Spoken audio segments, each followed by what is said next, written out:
इस एपिसोड में हम बात करेंगे रिस्क फ्री रिटर्न्स की, जो छोटी से छोटी कैपिटल से स्टार्ट की जा सकती हैं। जैसे कि फॉर एग्जांपल गोल्ड बहुत महंगा हो चुका हुआ है, एक अगर हम मिडिल क्लास की बात करें उसके लिए, या फिर लोअर मिडिल क्लास की बात करें उसके लिए, लेकिन कैसे आप सिर्फ 1000 रुपये से गोल्ड में इन्वेस्ट करना स्टार्ट कर सकते हो, वो भी रिस्क फ्री। या फिर बोलें कि कैसे आप सिर्फ 5000 रुपये महीना निकाल के आप करोड़पति बन सकते हो, वो भी ऑलमोस्ट रिस्क फ्री अगर आपका नज़रिया लॉन्ग टर्म है। तो छोटी उम्र है तो छोटी उम्र का बेनिफिट उठाओ, यही राइट टाइम है। तो मैं आपका यार दोस्त ऋषि अरोड़ा, ये है ऋषि टॉक्स मनी। करिए फिर शुरुआत, चलो फिर।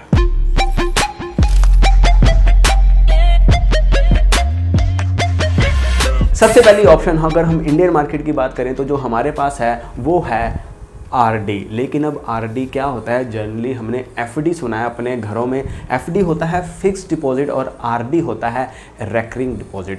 एफडी में क्या होता है कि तुम्हें शुरू में लमसम अमाउंट जमा करवानी पड़ती है, जैसे कि 20,000, 30,000, 40,000, 50,000, ऐसे आप 1 लाख, 2 लाख, 3 लाख, 4 लाख, 5 लाख की भी एफडी करवा सकते हो। यानी कि शुरू में तुम्हें थोड़ी सी अमाउंट चाहिए होती है फिक्स्ड डिपॉजिट करवाने के लिए। लेकिन फॉर एग्जाम्पल आपके पास सिर्फ अभी पॉकेट में है ही 1500 रुपये, या फिर आपके पास मिनिमम है ही 1000 रुपये, और आपको लगता है कि यार मैं हर महीने सिर्फ 1000 रुपये ही निकाल सकता हूँ और मुझे ये कहीं पे इन्वेस्ट करने हैं, देन वहाँ पे काम आती हैं आरडी। आरडी जिसे हम कहते हैं रेकरिंग डिपॉजिट, नाम से ही पता चलता है रेकरिंग, यानी कि वो चीज़ आपको बार बार करनी है। ये क्या होता है कि फॉर एग्जांपल आप अपने बैंक के पास गए, वहाँ पे आपने अपनी आरडी खुलवाई और अपनी जेब के हिसाब से आरडी खुलवाई। फॉर एग्जांपल आपने मिनिमम 1000 रुपये की आरडी शुरू की, आपको लगता है कि आप महीने के सिर्फ 1000 रुपये निकाल सकते हैं।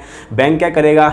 आरडी शुरू कर देगा, हर महीने ऑटोमेटिकली आपके सेविंग्स अकाउंट में से 1000 रुपये निकाल लेगा और उसके ऊपर आपको इंटरेस्ट देगा, जो कि सेविंग्स अकाउंट से ज़्यादा होगा। आरडी हमारी रिस्क फ्री होती है और ये मिनिमम 6 महीने से लेके मैक्सिमम 10 साल तक की आरडी करवा सकते हैं। जैसे कि फॉर एग्जांपल आपने 10 साल की करवाई तो यानी कि 10 साल तक हर महीने आपके अकाउंट में से 1000 रुपये अपने आप निकलते रहेंगे। लेकिन अब आपको रिटर्न कितनी मिलेगी वो देखते हैं। जैसे कि फॉर एग्जांपल अगर हम HDFC बैंक की बात करें, फॉर एग्जांपल आप 1000 रुपये से एफडी शुरू करते हो और यहाँ पे आप महीने 6 सिलेक्ट करते हो और जो हमारी डेट है वो हम फॉर एग्जांपल आज की ही सिलेक्ट कर देते हैं, तो जो आपको इंटरेस्ट रेट मिलेगा वो 4% मिलेगा। लेकिन वहीं अगर हम इसे 90 महीने कर देते हैं तो जो आपको इंटरेस्ट रेट मिलेगा वो मिलेगा 5.5%। तो कैलकुलेट करते हैं कि हमें कितना मिलेगा। हमने यानी कि 90,000 दिया और हमें 1,11,509 रुपये मिलेंगे। आरडी चाहे रिस्क फ्री होती हैं, लेकिन इनका डिसएडवांटेज क्या है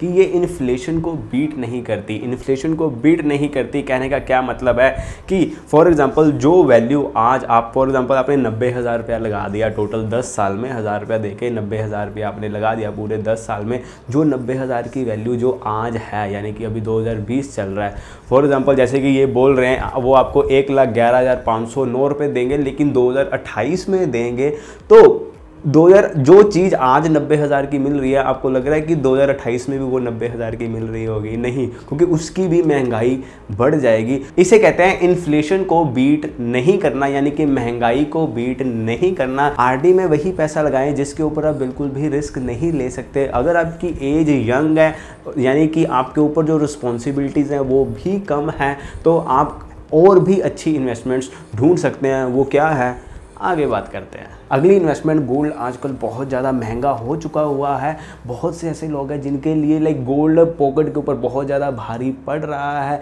लेकिन फिर भी गोल्ड को एक थोड़ा सा रिस्क फ्री इन्वेस्टमेंट माना जाता है। और वैसे भी हमारा एक गोल्ड के साथ थोड़ा इमोशनल अटैचमेंट होता है। हम इंडियंस का, हम चाहते हैं कि हमारे घर में सोना हो, लेकिन ऐसा क्या करें कि पॉकेट भी अलाउ कर ले और जो हमारा उसके साथ एक इमोशनल अटैचमेंट है वो भी बनी रहे। मेरे भाई, आप गोल्ड में सिर्फ मिनिमम 1000 रुपये महीने से भी गोल्ड बाय करना शुरुआत कर सकते हो। लेकिन वो कैसे? वो मिलता है ई गोल्ड के थ्रू। अब ई गोल्ड क्या होता है? ई गोल्ड होता है, जैसे नाम से ही पता चलता है, इसमें क्या होता है कि जो आपको गोल्ड मिलता है वो डीमैट फॉर्म में मिलता है। आप उसमें मिनिमम हर महीने 1000 रुपये से भी स्टार्ट कर सकते हो, यानी कि मिनिमम आप सिर्फ 1000 रुपये का भी हर महीने ई गोल्ड बाय कर सकते हो। और जब आपको लगे कि हाँ यार अब मेरे पास एक अच्छी क्वांटिटी हो चुकी हुई है, आपके पास ये भी ऑप्शन होती है कि आप उसे फिजिकल गोल्ड में कन्वर्ट करवा सकते हो, या फिर उसी डीमैट फॉर्म में ही बेच सकते हो अपना प्रॉफिट और अपनी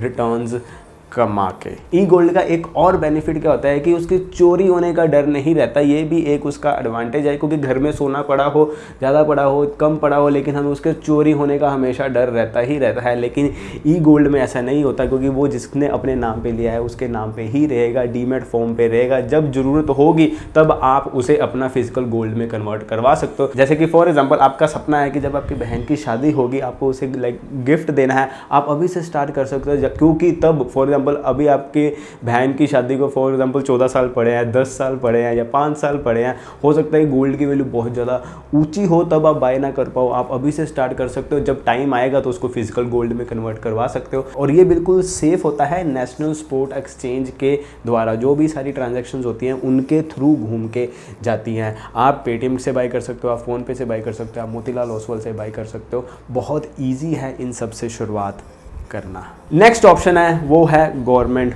बॉन्ड्स। हालांकि हमारे इंडिया में बॉन्ड्स इतने ज़्यादा फेमस नहीं है, लेकिन जो वो फीचर्स प्रोवाइड करते हैं ना उसके हिसाब से वो फेमस होने चाहिए। लेकिन वो फेमस क्यों नहीं है? वो इसलिए नहीं है क्योंकि उन्हें बाय करना ना पहले बहुत मुश्किल होता था, लेकिन अब आसान हो चुका हुआ है। अब धीरे धीरे बॉन्ड्स फेमस होंगे।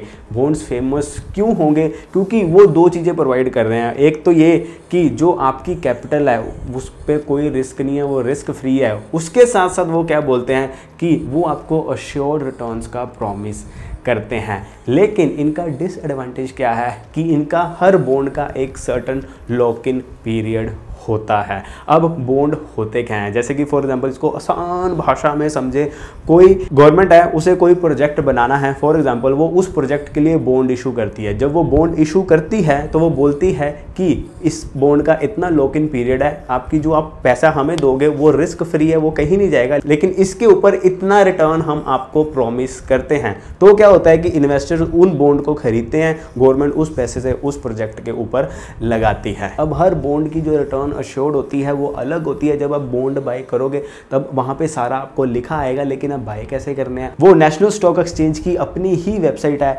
NSE-INDIA-IPO.com। यहाँ पे जाके आप एज अ इन्वेस्टर रजिस्टर कर सकते हो। देन आप अंदर आपके पास कौन कौन से बॉन्ड्स बाय करने की ऑप्शंस हैं वो बॉन्ड बाय कर सकते हो, लेकिन मेक श्योर कि उसका लॉक इन पीरियड देख लेना। अगर आपका नज़रिया लंबा है देन लॉक इन पीरियड तो ऑब्वियस है कि नज़रिया लंबा है तो अपने नज़रिए के हिसाब से लॉक इन पीरियड लेना, क्योंकि इसमें लॉक इन पीरियड होता है। ये एक डिसएडवांटेज तभी है जब आपको पैसा पहले चाहिए होगा। अगर आपको पैसा पहले नहीं चाहिए या आपका एक लॉन्ग टर्म नज़रिया है तो ये भी डिसएडवांटेज ऑलमोस्ट नेग्लिजिबल हो जाता है। नेक्स्ट ऑप्शन जो आप छोटे से छोटे भी स्टार्ट कर सकते हो, लेकिन अगर आप डिसिप्लिन रहो तो आप इन्फ्लेशन को भी बीट कर सकते हो। आपकी जो इन्वेस्टमेंट्स है वो इन्फ्लेशन को भी बीट कर सकती हैं। वो है हमारा म्यूचुअल फंड्स। हालांकि म्यूचुअल फंड्स को रिस्की माना जाता है, जो वो डिस्क्लेमर आता है। म्यूचुअल फंड निवेश बाजार जोखिमों के अधीन है। योजना से जुड़े सभी दस्तावेजों को ध्यान से पढ़ें। लेकिन अगर आप म्यूचुअल फंड्स को समझ के इन्वेस्ट करोगे देन जो ये म्यूचुअल फंड्स हैं बहुत अच्छी रिटर्न दे सकते हैं लॉन्ग टर्म में। म्यूचुअल फंड्स को दो तरह से बुरा माना जाता है। एक तो लोग समझते हैं कि म्यूचुअल फंड्स शॉर्ट टर्म है, म्यूचुअल फंड शॉर्ट टर्म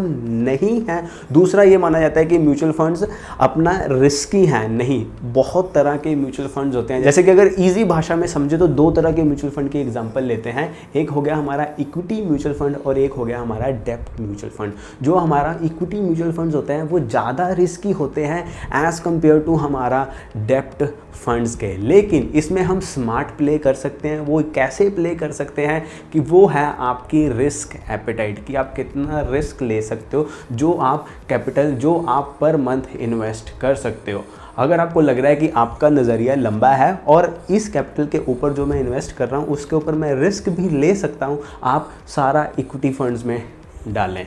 अगर आपको लगता है कि नहीं मुझे बिल्कुल भी ऑलमोस्ट निग्लिजिबल रिस्क लेना है, लाइक ऑलमोस्ट निग्लिजिबल, और मुझे अच्छे रिटर्न्स भी चाहिए, देन आप सारा पैसा डेब्ट फंड्स में डालें। लेकिन अगर आपका जो लेवल है वो मॉडरेट रिस्क में आ जाता है, लाइक आपको ना ज़्यादा रिस्क लेना है और ना ही ज़्यादा आपको इतना कम भी नहीं खेलना कि खेलने में मज़ा भी ना आए, देन आप बैलेंस कर सकते हो। बैलेंस कैसे कर सकते हो कि आप अपना 60% पैसा इक्विटी म्यूचुअल फंड्स में डाल सकते हो और 40% पैसा डेप्ट म्यूचुअल फंड्स में डाल सकते हो। म्यूचुअल फंड्स में मैं खुद भी इन्वेस्ट करता हूँ और मैं यही रेशो मेंटेन की हुई है। तो अगर आप स्मार्ट होके चलोगे और लॉन्ग टर्म खेलोगे, म्यूचुअल फंड्स आपको करोड़पति बना सकते हैं। आइए देखते हैं कैसे। जैसे कि फॉर एग्जांपल मुझे लगता है कि मैं छोटे से छोटा हर महीने 5,000 रुपया मैं अपनी एक सेविंग्स के लिए इन्वेस्ट कर सकता हूँ और मैं 5,000 से स्टार्ट करना चाहता हूँ। फॉर एग्जांपल आप 5,000 से स्टार्ट करते हैं और हम बोलते हैं कि मैं हर साल जो मेरी SIP है वो से मैं 10% बढ़ाऊंगा।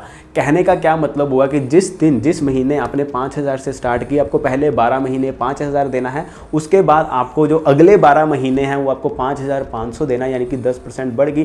देन तीसरे साल से जो 5,500 का 10% होगा वो ऐड हो जाएगा। देन उस हिसाब से आपको हर साल आपकी यानी कि जो SIP है वो 10% बढ़ेगी। क्योंकि हमारी इनकम भी बढ़ेगी तो हम ये कैलकुलेशन में डाल सकते हैं कि हाँ, हर साल मैं अपनी जो SIP है वो 10% बढ़ाऊंगा। और जो मेरा टारगेट है, फॉर एग्जाम्पल मेरा टारगेट है यहाँ से कि मैं फॉर एग्जांपल 20 साल का टारगेट ले लेता हूं और हम थोड़ा सा कंजर्वेटिव रह के अगर म्यूचुअल फंड से रिटर्न्स एक्सपेक्ट करें, पिछली परफॉर्मेंस एवरेज रिटर्न्स को देख के देना हम 12% की रिटर्न एक्सपेक्ट कर सकते हैं बेस्ड ऑन हिस्ट्री। तो यहाँ पे देखें, इस कैलकुलेटर के हिसाब से जो मैंने टोटल दिया 20 साल में वो सिर्फ 34 लाख रुपया दिया, ऑलमोस्ट 34 लाख रुपया। लेकिन जो मुझे प्रॉफिट होगा वो 58 लाख, ऑलमोस्ट 59 लाख का प्रॉफिट होगा। यानी कि टोटल जो मुझे अमाउंट मिलेगी वो ऑलमोस्ट 93 लाख मिलेगी। लेकिन यहीं अगर हम इस अमाउंट को 15,000 रुपये कर देते हैं तो यहाँ पे देखें, जो मैंने टोटल दिया वो मैंने दिया 1,03 लाख के आसपास मैंने दिया और जो मुझे प्रॉफिट हुआ वो हुआ 1,76 लाख के आसपास का।